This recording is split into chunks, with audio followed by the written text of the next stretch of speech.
So hi, I'm Steve Hall, and I'm here with Jake French, and we're talking about the 90-day health challenge and some of the challenges that you come across. So tell me about the holidays, Jake. Was it tough? Did you do anything different? The holidays were fantastic. I had a lot of fun, but this was a little bit different holiday because this year I told myself I'm going to say no to those cookies, cakes, and tasty desserts. I wasn't 100% successful, but I did a better job of saying, this isn't fitting with my long-term goals. This isn't fitting where I want to end up, and it's just going to make losing weight that much harder. Because really, it's not nutrition, it's not vitamins, it's nothing good for you. It's just satisfying that immediate craving of, feel good. So I'd rather feel good about myself in the long run than in the moment. So yeah, I did make some changes, and it was tough. Those cookies are good, but being healthy is better. Yes, it is. Nothing tastes as good as health. That's right. Okay. So what kind of goals are you working on right now?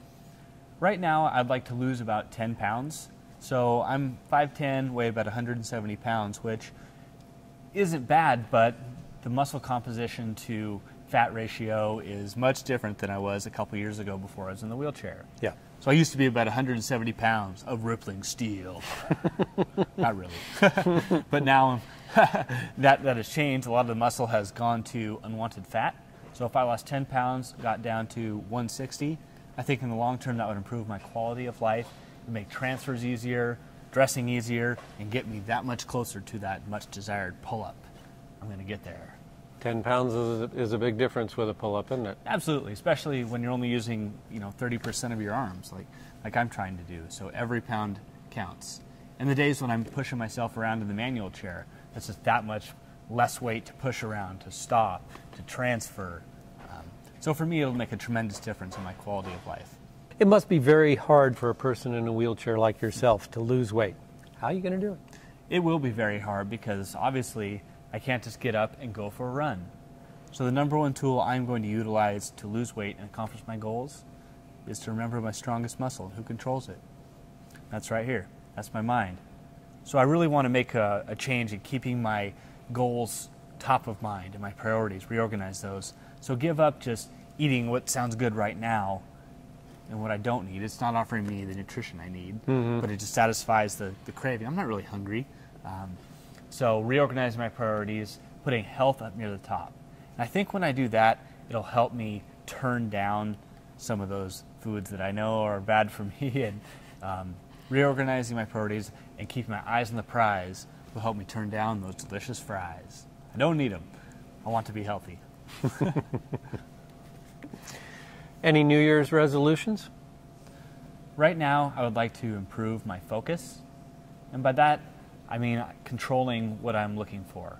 Not looking at the problem, which right now is my weight, and the tendencies I have to eat quick, eat fast, and really focus on what I want to achieve, focus on where I want to go, and take my mind off where I'm at now, because that can get a little bit discouraging. And focus is one of those things that you and I have control over.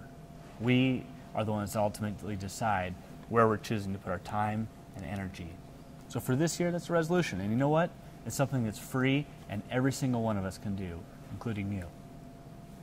Excellent, excellent. Okay. So how can focus help you get healthier, have a healthier life? I think focus can help me have a healthier life because, I'll be honest with you, I get pretty down about my body sometimes. It's not what it used to be. So to help keep that discouragement out of my mind, I'm going to put my focus on where I want to end up. And that's a much healthier state of mind, a much healthier state of being. We have a lot of resources to get there. Yes. I have a huge support system from my family, from my friends. There's tons of healthy foods out there.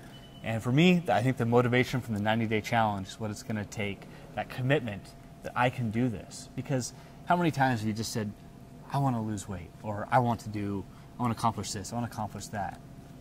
This is wishful thinking. Unless you actually commit to something.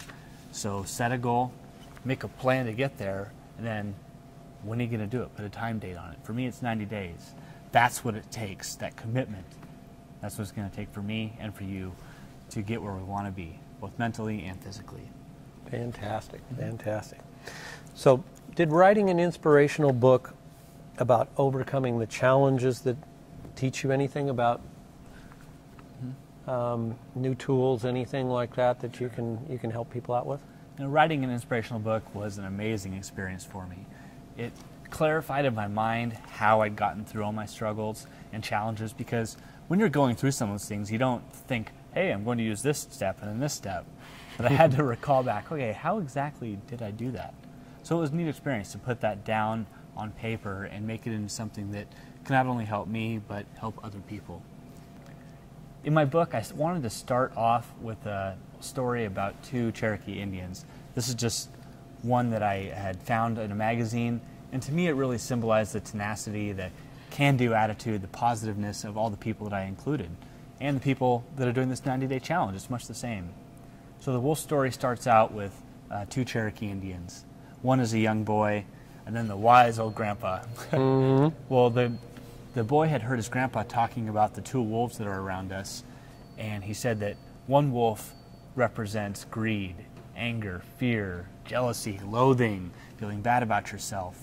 And the second wolf represented kindness, compassion, positive, can-do, happiness.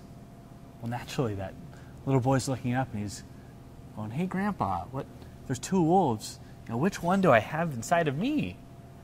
And Grandpa looks down, kind of cracks a smile and says, well, the wolf that's inside of you is the one that you choose to feed. So I mean, that's perfect for this 90-day challenge. A lot of us have perceptions of ourselves, what we are, whether we're out of our shape or maybe we're in shape but still would like to firm our bodies up a little bit. We're the person, we can become the person that we want to be. We can choose what we focus on. We can focus on success or past failures. But it's always up to us. So if you have a choice, why not make a positive one? And when I wrote the book, I wanted to include other people, so it wasn't just me. So people would have the greatest opportunity to find something that they connect with. So I found 9 other people from all over the country that have faced a variety of challenges in their life, some pretty extraordinary. And they've all come out on top, utilizing focus, attitude, choice, smiling, eyes on the prize. So it was really cool. And it's one of those things I set out to write an inspirational book and came away inspired myself. That's nice. Yeah, it was awesome. Something I totally didn't expect. It's been great. We've gotten good feedback from it, and yeah, it was a good experience. Fantastic. So tell me about the book a little bit. If somebody wanted it, where would they get it? Sure. What's it called? Well, my book is called Life Happens, Live It. And it's not only my story, but it includes 9 other people who've gone through extraordinary challenges and have come out on top. You can get it either just by going to my website, which is my name, jakefrenchinspires.com, or it's also on Amazon. Okay, excellent. So the big question here is, do you ever get down or feel you just can't do it? Honestly, Steve, I do get down sometimes. I'm just like every single person out there. I'm nothing special.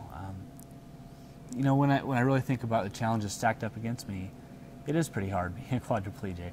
I mean, the odds of me living independently again, having a job, a relationship, good health, or really even finding happiness are pretty slim. Well, so I keep in mind, like that old saying, when the going gets tough, the tough get going. Because we do have a choice. Whenever I'm talking to people about my story, we often get to that point, and then they'll say, well, what are you going to do? To me, that's still leaving an open-ended question. What are you going to do? None of us have to accept the current situations we're in. I really think we can get anywhere we want to go if we keep going, just keep looking at the future, looking towards the things that are bright, and not focusing on the things that we don't have. So, yeah, I do get down, but I have a lot of help, and the biggest thing that I've done is realize that it's mental. It's all upstairs, for the most part. And I still have control over that strongest muscle, your mind. Yeah, somebody that I look up to said it's not resources, it's resourcefulness. Absolutely, it's true. So, I like that. Sayings like that, all these things are free. They don't cost you anything. You don't have to buy the latest gadget, have more money, be more this, be more that. It's up to each one of us how far we want to go. Excellent, excellent. Now, the 90-day challenge is a pretty big commitment. Mm-hmm. Do you think you're ready for this kind of challenge? Drum roll, please. Yes, I'm ready. I can't wait to transform my body. And I think it's going to be one thing that's just a springboard for me, because knowing that I can control my health and do something about this weight that I've gained, that's just going to give me the confidence later in life. I'll look back on this and say, remember for 90 days when I didn't eat that cheeseburger? I did that, so I can do this. Right. So yes, I'm ready. I want to start right now. I can't wait to see what happens, and that commitment's going to be huge for me, because just saying I'm going to do something is easy, but now I have it tacked down. We're going to keep each other accountable. It'll be exciting. It'll be fantastic. Yeah. Well, I'm excited that we're getting going here, and Happy New Year's to everybody, especially you. And Happy New Year's to you, Steve. Yep. And thank you, everybody. All right, have a great day. Thanks.